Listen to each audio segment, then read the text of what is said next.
In this show, we talk to John Kay, one of the world's leading economists, whose life's work has focused on the relationship between economics and business. Together with Mervyn King, former governor of the Bank of England, they wrote Radical Uncertainty, about the impoverished approaches many economists and business strategists take regarding risk in the face of uncertainty. In our conversation, we get a wealth of insight about the judgement challenges facing leaders today and into the future. Welcome back to the Evolving Leader Podcast. Scott Allender here, along with the one and lonely John Gomes. Thank you, Scott. How are you feeling?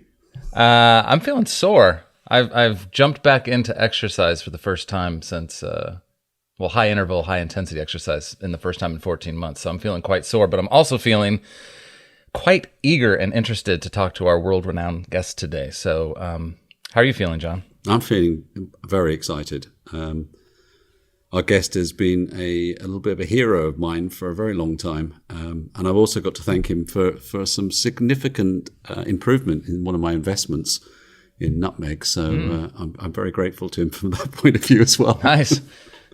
So do you want to introduce our guest, John? Yeah, sure. So John Kay is one of Britain's, in fact, one of the world's most well-known economists.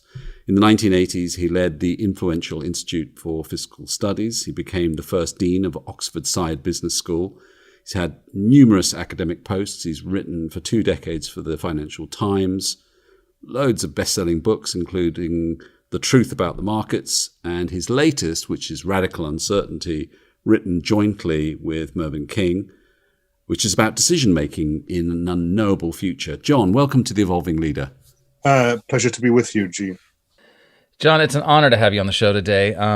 The breadth of your economic insight is obviously immense. So to set the table for this particular conversation, we'd like to hone in on your thinking about uncertainty and how leaders can think about it differently. So can we start with some of your thoughts and insights about that?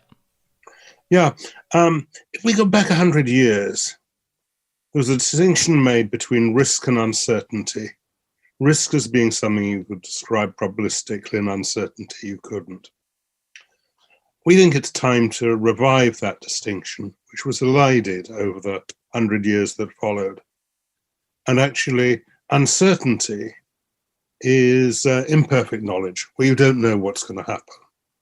And that means uncertainty can either be good or bad. You go to a new place, you undertake a new project, you don't know whether you meet new people. You don't know whether this will be pleasurable or disappointing, and it can be either. And it's that kind of uncertainty that makes kind of life worthwhile. You all know the film Groundhog Day, in which Bill Murray is condemned to live the same day over and over again.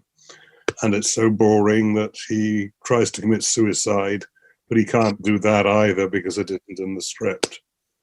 We need uncertainty.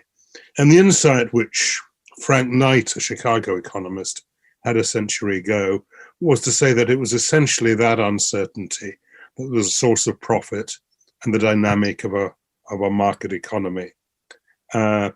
You couldn't anticipate inventing the iPhone, or to take an even more extreme example, the wheel, because if you'd imagined inventing it, you'd already invented it. Risk, on the other hand, to most people is something going wrong. Risk is you start a project and it fails. You make a plan for your retirement, you lose a lot of money in the stock market, and you can't retire to the kind of comfort you were hoping for, or you have to go on working longer. So risk is bad. Uncertainty can either be good or bad, and uncertainty is, as we're saying, dynamic of a market economy. Risk is something you need to manage through building strategies that are robust and resilient. So the essence of our thinking is that we've elided that difference between risk and uncertainty, and we need to restore it. What are the consequences of conflating those two things? The most serious consequence, which we elaborate, is the growth of modeling, probabilistically generated modeling. And that took us really into the 2008 financial crisis, which was the motivation for Mervyn King and I writing the book about radical uncertainty. It was the ways in which the insistence on thinking about risk in probabilistic terms had led people to put a faith in models which could not possibly be justified. So let's go back a bit and talk about the ideas that you started to elucidate in Obliquity, how complex goals are best achieved indirectly. And to many leaders, that may sound a little bit counterintuitive, but also impractical, as they're under such pressure to deliver short-term results. You were inspired, and I watched your TED talk a few years ago on talking to Sir James Black, who pioneered the research first at ICI and then other companies that led you to thinking about Obliquity. Can you just outline those ideas? Yeah. Black was a player in what was quite a long-term story, because at the end of the Second World War, ICI, the board of ICI, decided that the future of chemistry and business, which was what they saw their businesses being about, the future lay in pharmacology. And so they set up a pharmaceutical division. And interestingly, that pharmaceutical division lost money for 20 years, which is exactly your point about it's very difficult to think this way in the short-termist framework which people are put into. But actually, Black was one of the young academic chemists they recruited to that division. And in the early 1960s, Black and his group in ICI discovered beta blockers, which were the first effective drugs for controlling high blood pressure, which became a big blockbuster drug for ICI. And that was the foundation of the commercial success of the ICI pharmaceutical division. And over a period after that, the pharmaceutical division became the main profit driver for the company. Now, there are two aspects to that story that are the way that story subsequently evolved that are worth spelling out. ICI, as I described it in the 40s, 50s, 60s, saw itself as a chemical business. It was explicit that the purpose of ICI is, as they described it, the responsible application of chemistry and related sciences to business. And it was that insight that took them from a business that was initially in explosives and dyestuffs into fertilizers and petrochemicals, and subsequently into pharmaceuticals. In the early 90s, under pressures of a short-termist financial market kind we're all familiar with, they changed that view of the company. And they said, in quite striking to contrast their mission statement, our purpose is to create shareholder value by focusing on businesses in which we have a cost leadership and a competitive advantage. What happened to ICI was, after that, pretty dramatic. In 2007, the rump of ICI was taken over by AkzoNobel, and ICI no longer exists as an independent company. So it's a very striking example of how indirection was extremely successful. Direction was proved a disaster. But the role of Black is an interesting example of that. Black is actually the man who created probably more shareholder value than anyone else in the history of British business. Firstly, discovering beta blockers for ICI, and then another blockbuster drug, which was Tagamet, an anti-ulcerant, the first powerful anti-ulcerant, which he discovered at SmithKline. So the reason I was talking to Black is I wanted to know why it was in the 1960s, after he'd discovered beta blockers at ICI, he left ICI and went to work for SmithKline, where he found this other drug. And he said the reason for that was pretty simple.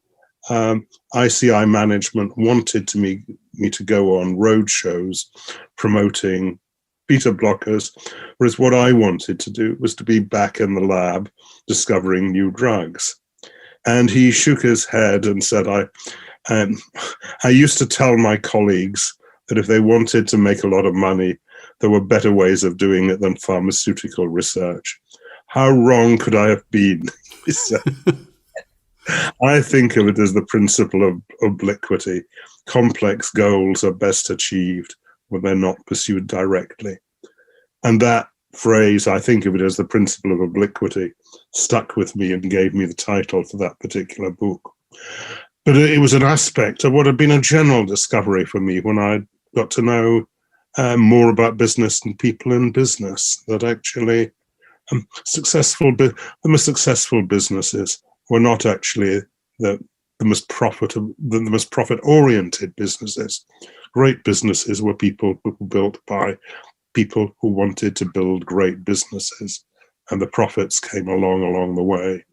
I just want to dig into this a little bit more in terms of the mindset of thinking about complexity, because there's such a drive in organizations to try and simplify everything, to make it as clear and simple as possible. And I think often it's simplistic rather than simplicity that they're striving for.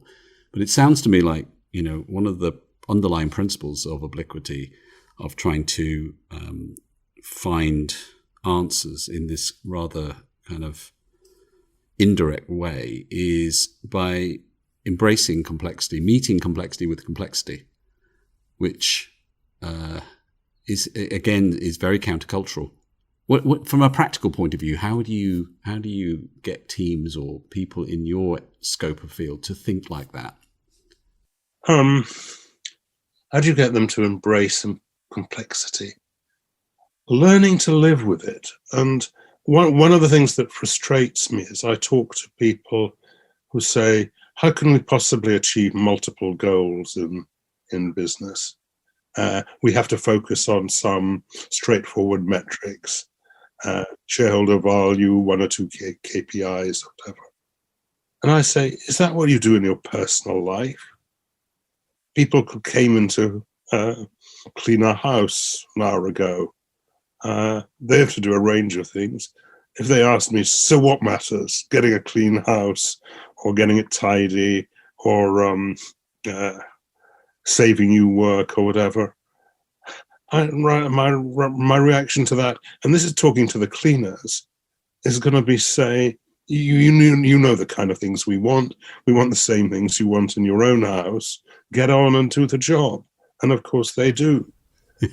And that is what actually inspires people to feel that they're achieving a common goal which they share with you, which is common, but it's not one single goal. The way I sometimes put it is no one ever aimed to die with he maximized shareholder value on his tombstone. Firstly, because it's not a very admirable goal. And secondly, because no one would ever know afterwards whether he'd done it or not.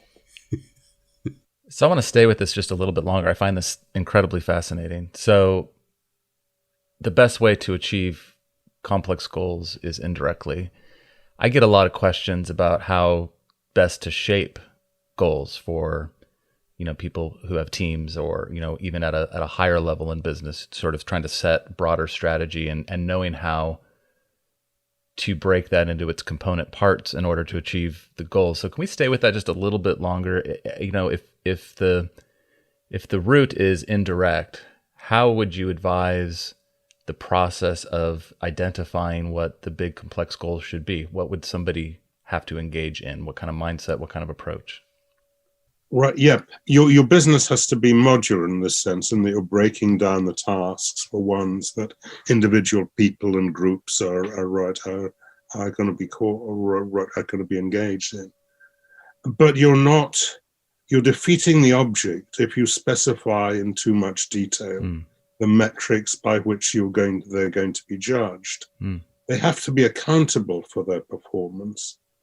But when they demand, as people from the top to the bottom of the organization do, that you specify in advance the metrics by which you judge their performance, you're actually failing to do the real job you need to do, which is to delegate responsibility for achieving the overall objectives to individual people within it.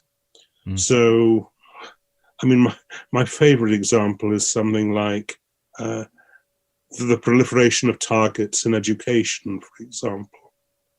We want a head teacher to go in and run a good school. And to be honest, if you need to tell the head teacher what a good school is, he's not the right person to be head teacher. Right.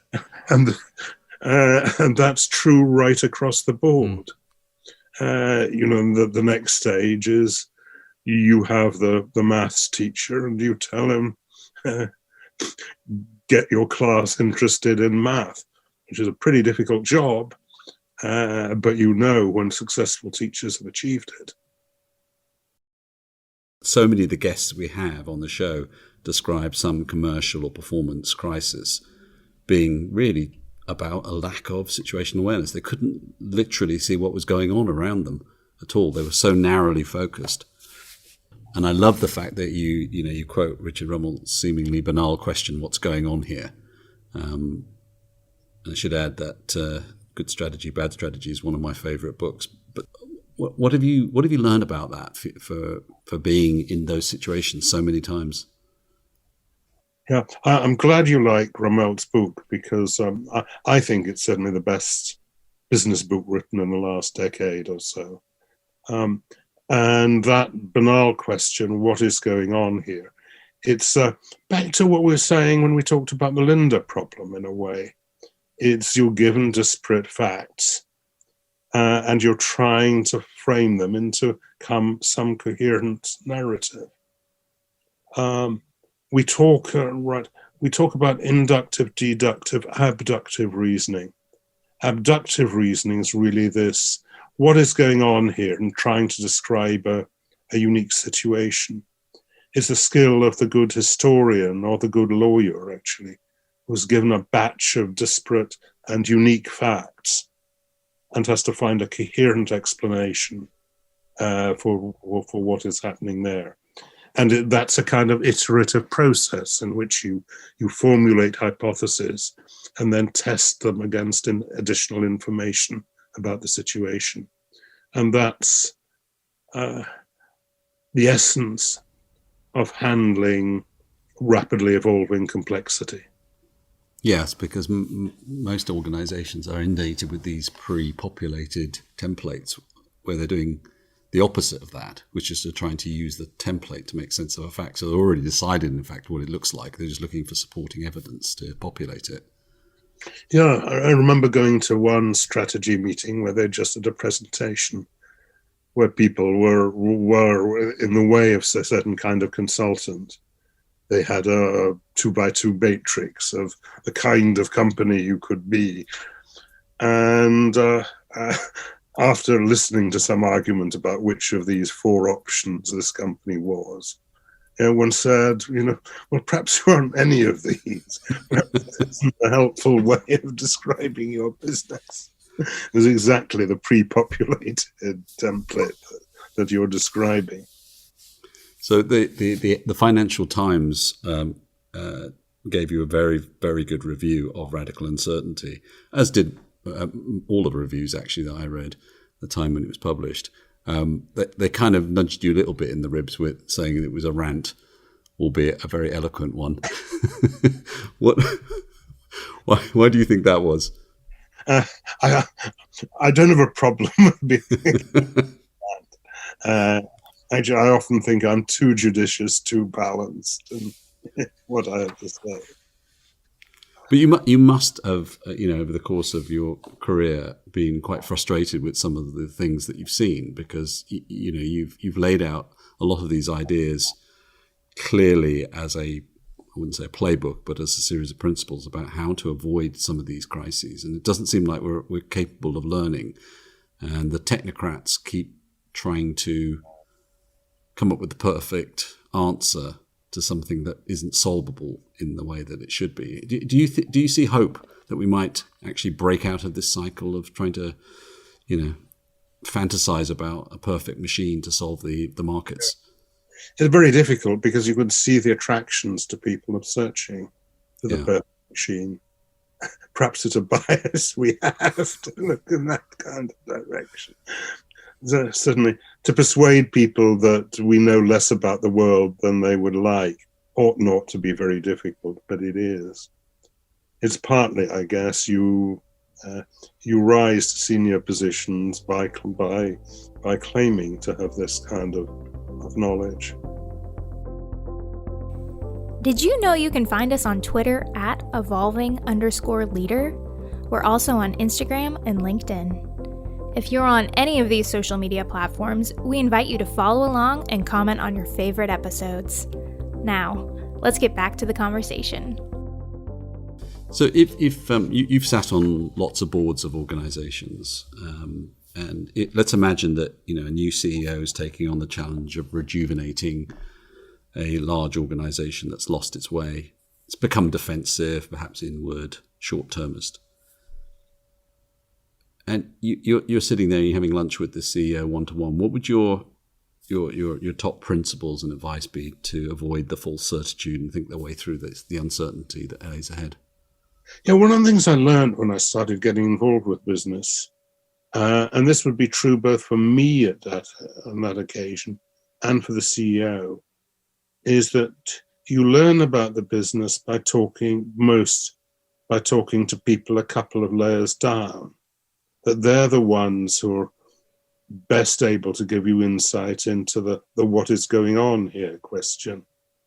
And they're more likely to be the people who are dealing on a day-to-day basis with customers, suppliers, and people lower down in the organization, and have this sense of what is going on.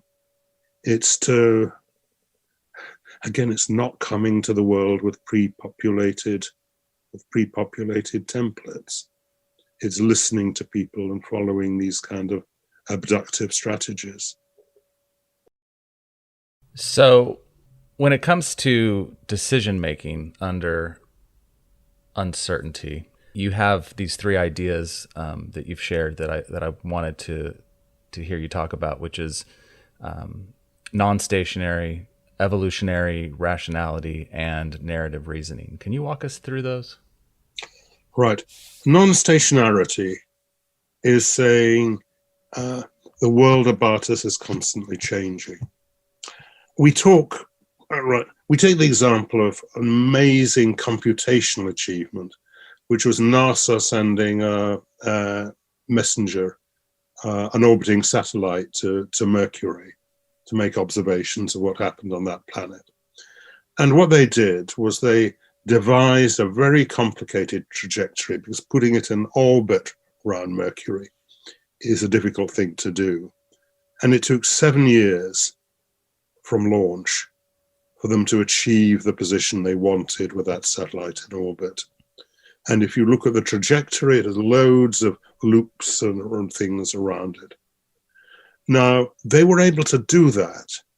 And the satellite, when it arrived in orbit in Mercury, was in more or less exactly the position that it had been, that they planned 7 years earlier.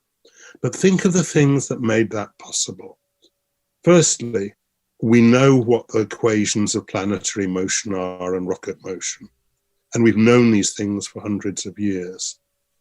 And that leads to stationarity, which is that they'd remained unchanged for several hundred years. Equally important is that they're not affected by our interactions with it. That Mercury doesn't care what we think about its motion, and we can fire rockets close to it, and that doesn't affect the trajectory of Mercury at all either. So the world is unaffected by our actions and our beliefs about it, and the things that determine that world remain unchanged. I like that example because Mercury is constantly moving, but it's moving in response to predictable laws and predictable equations. The worlds we have in business and finance are just not like that, ever. They're not stationary, they're constantly changing, and they're affected by our interactions and beliefs. So that's non-stationarity. What about evolutionary rationality? Right. Evolutionary rationality is raised as an issue because one of the developments in economics over the last 20 years or so has been so-called behavioral economics.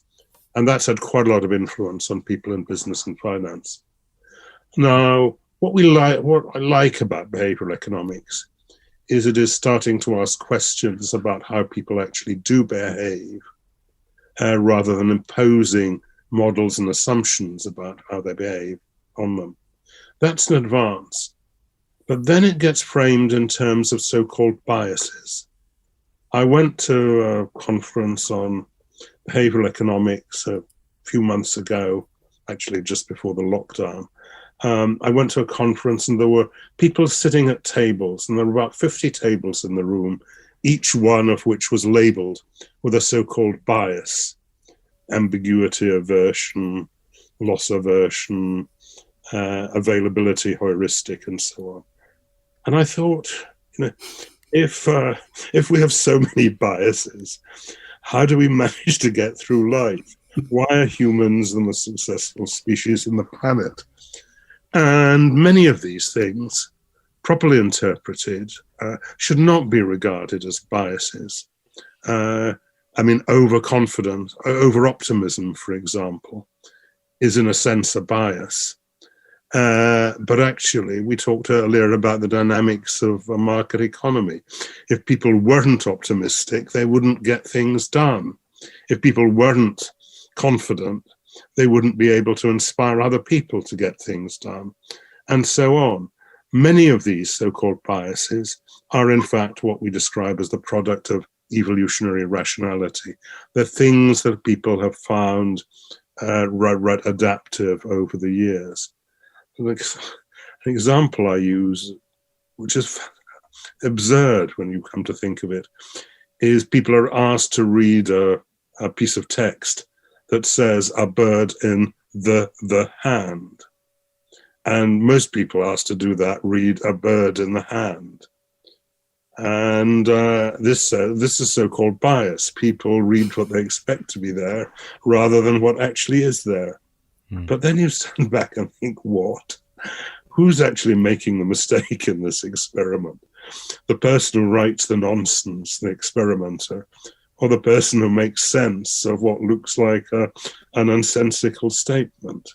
Yeah, we had an interview with Bo Lotto, who's a perceptional neuroscientist, who was dismissing this notion of biases in very much the same way that you are, and proving out exactly that it's an evolutionary response to make sense of uncertainty.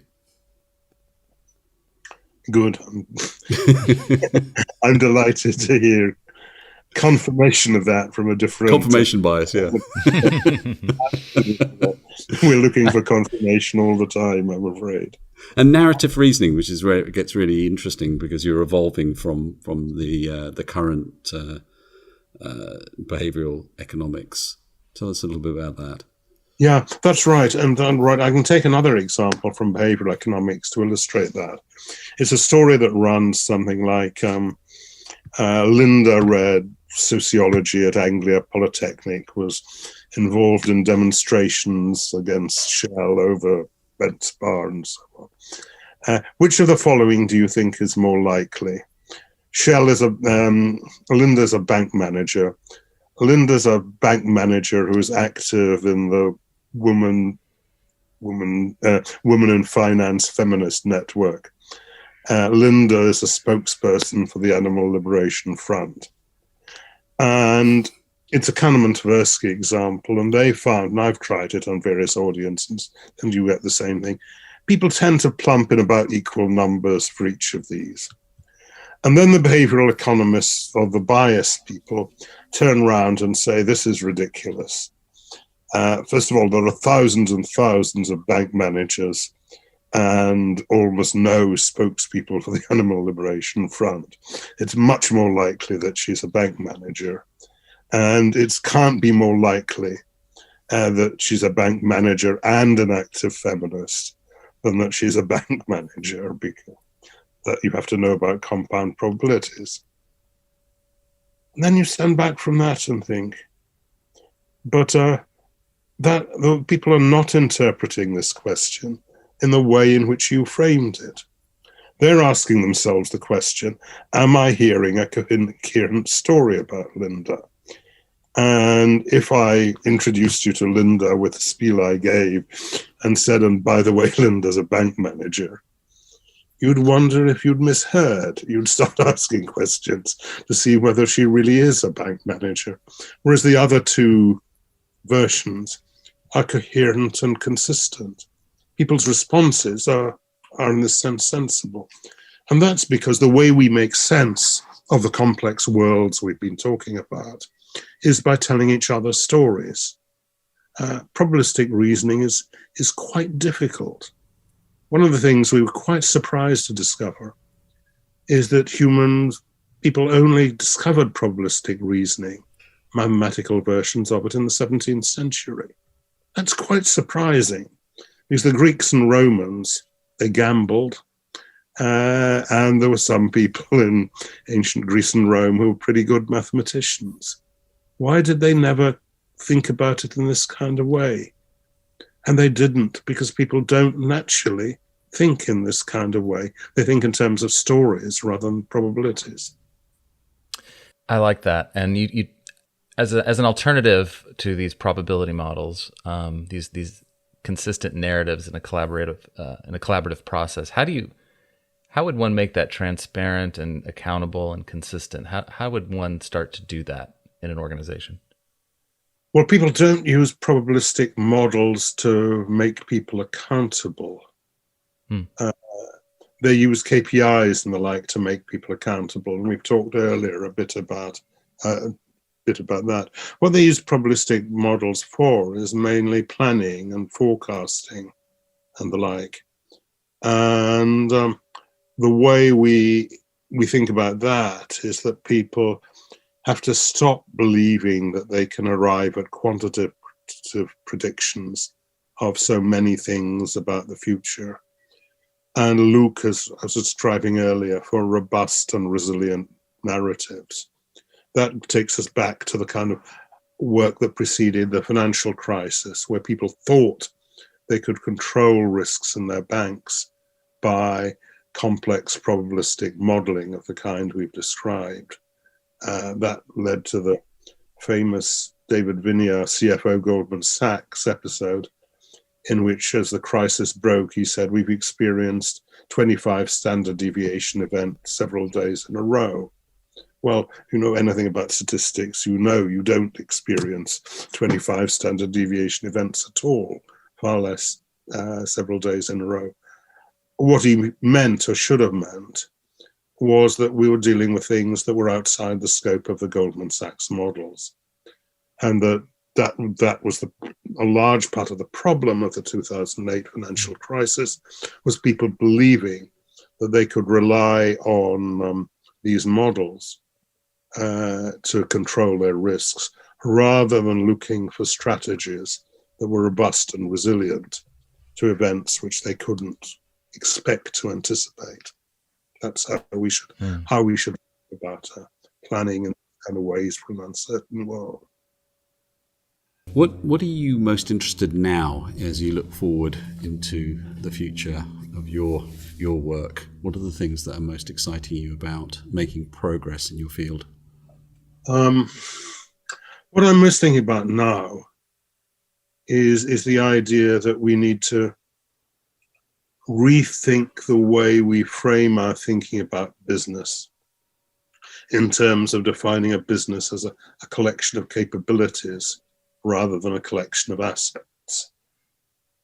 And the traditional model of the business was, as it were, the Adam Smith's pin factory or the General Motors car plant, in which you had elaborate capital equipment and you employed a pretty homogeneous labor force to go and fulfill interchangeable roles in supplying that plant. One of the odd things when you think about lockdown for a moment is that something like half the workforce has discovered they can work from home. And actually, if you ask what capital they're using, it's probably no more than at most £1,000 laptop. And is one of many ways of asking, why do we keep talking about capitalism?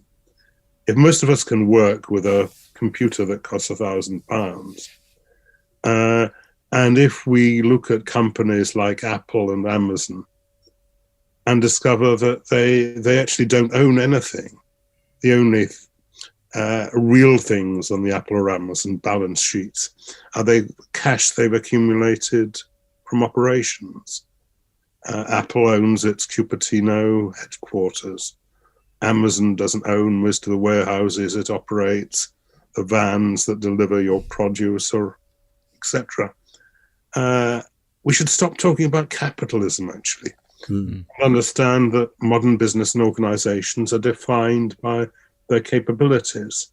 And it's their ability to identify distinctive and unique capabilities that actually is the source of competitive advantage. It's a different way of thinking about the nature of business, but I think it's a very powerful one, and it's something that needs to replace the kind of language which we've been using for a couple of 100 years. What do you think it'll take to get there? Like, how do we get businesses to shift in their way of thinking about themselves? I'm afraid the only way I know of doing about it is writing books and coming on podcasts, like step by step. Yeah. What has during the last 12 months through the COVID crisis, what do you think has been most interesting about how governments and businesses have responded? What have you seen that has kind of reinforced your thinking or made you think differently? Well, we've seen the pretense of knowledge both being displayed and being exposed. That people have constantly claimed to have certainties which they couldn't have. I think the largest still open question for me, and this goes back to the nature of business, is you hear people saying so much today about how the office will never be the same again and people can work from home and so on. And the question for me is, are we really able to do that without the kind of accidental interactions which are the source of so much that is productive? And that goes back to the kind of whole evolutionary underpinning of many of the things we've been talking about. It is about random mutations. It's the accidental interchange and so on that generates fresh ideas, that generate new capabilities in business.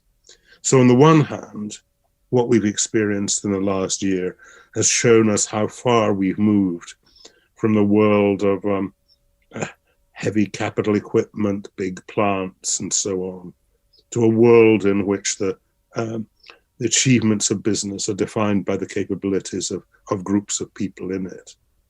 On the other hand, we have not yet learned to what extent these capabilities of people require people bumping into each other in the office, experimenting on the job, in order to provide the continued dynamism which is necessary if our capabilities are to evolve.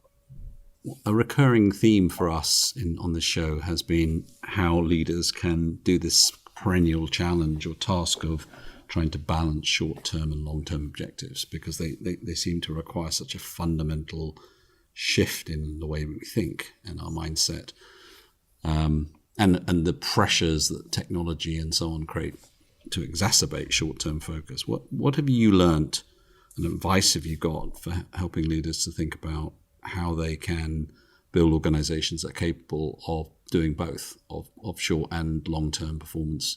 I think it's really financial markets that are so much responsible for the short-term pressures that people in business feel. And as I see it, the best need for reform there is to change the role of the asset manager. The simplest way I have of putting it is I did a talk at a CFA, Chartered Financial Analyst event the other day, and I said I hope that in 20 years' time the CFA syllabus will have a lot less about financial markets and a lot more about business strategy. And I think that's that's the reform we need to move these things in the right direction. And absent that, it's quite difficult to tell the senior executives of a company that they have to move their eyes away from the screen and start focusing on the long-term development of the business. How have you coped with lockdowns and the change it's had on you? What I missed most of all has been the stimulus of the personal interactions that I'm describing. And it's kind of it goes back to what we were saying in the beginning, as we're about uncertainty, that there's a sameness about every day at the moment that leads to a lack of stimulus. And I feel a kind of lethargy that's coming from that. It's not that I'm not working hard, but there's less stimulus behind it. Yeah, I wonder what our neuroscience friends would say about that, because I think the interesting thing about getting up every day and thinking what's going to be different, there's almost like new comfort zone that we're in, where there's not much going to happen that's going to be different today. So no, you're going to stop at 11 o'clock for a cup of coffee. Yeah, and you become hyper excited about what you're going to eat for dinner. Yes, I know. I was actually reading that the word of sort of 2020 is lethargy, right? They did a sort of study on how people were feeling, and a lot of people were reporting depression, but when they really got at the heart of it, it was the most sort of common expression of feeling, or experience of feeling rather, is that idea of lethargy, which was really interesting and relatable. I felt it. Well, I think, John, given your productivity, the fact that you can acknowledge that you feel lethargic is pretty amazing. I think that makes us all feel a bit better. No, it takes us right back to what we were talking about at the beginning in Groundhog Day. That every day is the same. Yeah, you really don't want to go on with that. So when we let's go back to one of my team was at business school, and he was very excited that you were coming on, because he said, the truth about the markets, which was obviously a core text on his MBA, was something that really excited him. So can you talk a little bit about one of the two of the key ideas in that book? Right.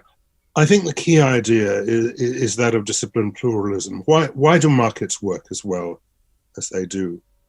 And it's not because economies work well by encouraging people to be very greedy and imposing as few restrictions as possible on what they do. Markets work well because of this factor that I've called disciplined pluralism.